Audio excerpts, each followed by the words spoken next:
Hello বন্ধুরা, সবাই কেমন আছো? তো দেখো, আজকে বিকেলে একটু চাউমিন করার ইচ্ছা হলো।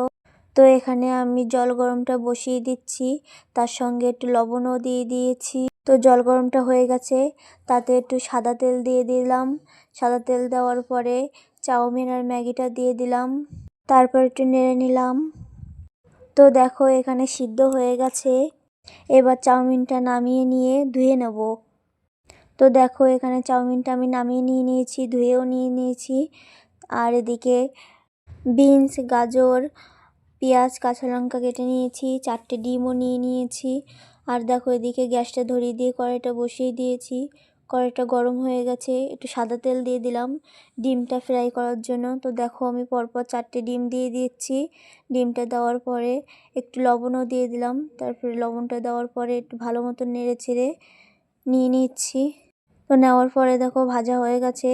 এবার আমি আস্তে আস্তে নামিয়ে নিলাম ডিমটা। ফাইনালি ফ্রাইটা হয়ে গেছে, এবার নামিয়ে নিলাম।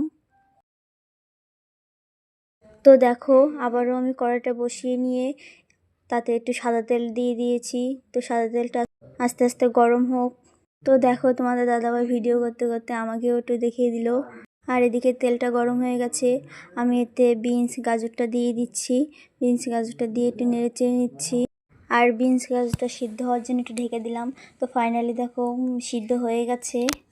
আর এখানে দেখো, আমি এখন পেঁয়াজ আর কাঁচা লঙ্কাটাও দিয়ে দিচ্ছি। পেঁয়াজ আর কাঁচা লঙ্কাটা দিয়ে একটু নেড়ে চেড়ে নেবো, একটু হালকা লাল মতন করে ভেজে নেব। তার সঙ্গে একটু লবণও দিয়ে দেব।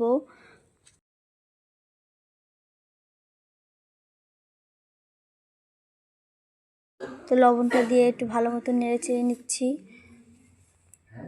তো দেখো, এবার আমি হলুদটাও দিয়ে দিয়েছি। তাহলে সাদা সাদা চাউমিন খেতে ভালো লাগে না একটু কালার না হলে। তো হলুদটা দেওয়ার পরে একটু ভালো করে নেড়ে চেড়ে নিলাম। তো তার ভিতরে আবার ফ্রাই করা ডিমটাও দিয়ে দিয়েছি।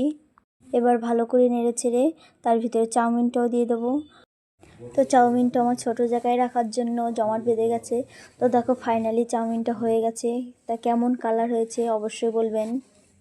ভালো থাকুন সবাই, সুস্থ থাকুন।